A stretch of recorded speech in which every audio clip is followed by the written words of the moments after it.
What if the letter never arrived? Imagine waiting your whole life for a sound you've only heard in stories, not a knock, but wings. A letter that says you're not crazy, just invited. Now delete the wings. Delete the letter! Keep the weird Privet Drive stays perfect. The curtains at the Dursleys are ironed flatter than truth. The cupboard under the stairs breathes like a little cave.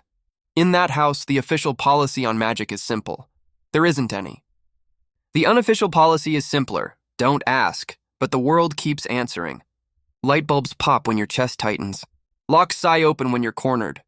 A neighbor's dog goes quiet when you look it in the eyes, like you've told it a secret in a language you don't remember learning. No explanations, just warnings about oddness and being grateful. You rehearse in the mirror. Me? Hogwarts. You picture a half-giant with a squashed cake at the door, an owl at the window, a platform hidden between 9 and 10.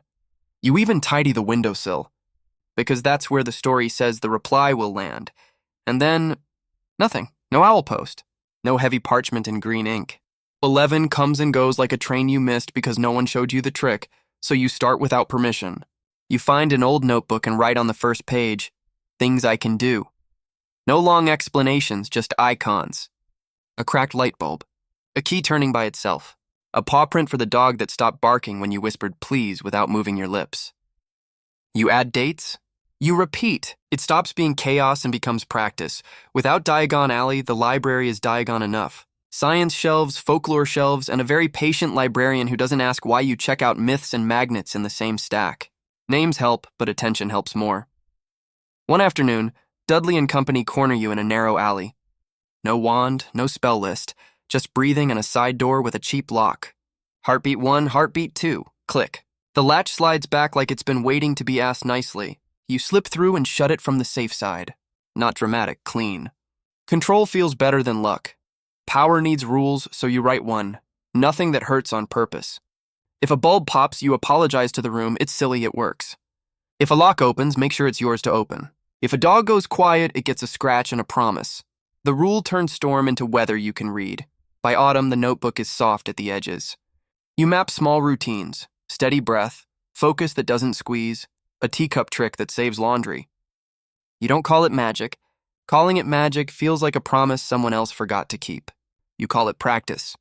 Practice is something you can own. Then, a year late, the envelope finally arrives. Heavy parchment, fancy seal, the exact shade of destiny. Books you don't have, robes you've never worn, a castle where portraits gossip and staircases move. There's a date, a train, and the warm thread of a sorting hat that knows your house before you do. You smile, not because the letter saves you, but because you don't need saving. Hogwarts sounds good. A map would be nice.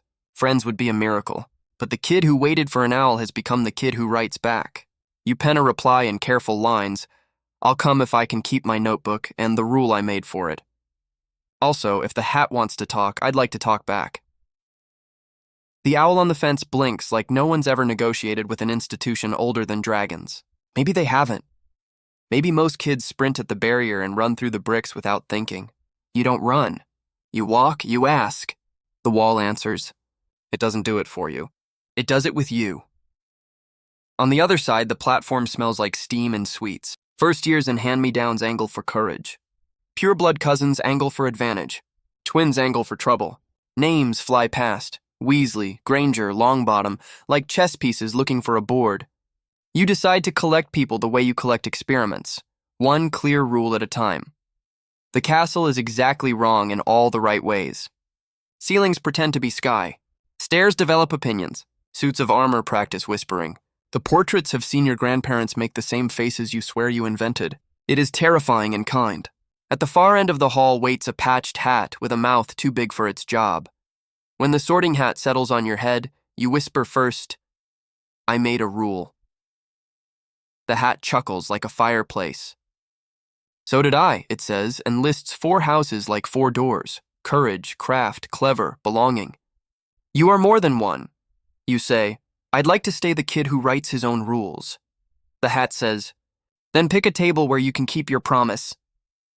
You choose, not because a voice tells you who you are, but because practice has already started turning into character. Later, under floating candles, Professor McGonagall lifts an eyebrow that could set a standard for silence. You arrived late, she says. It took a year, you answer. But I started anyway. She nods, as if that is the correct homework for life.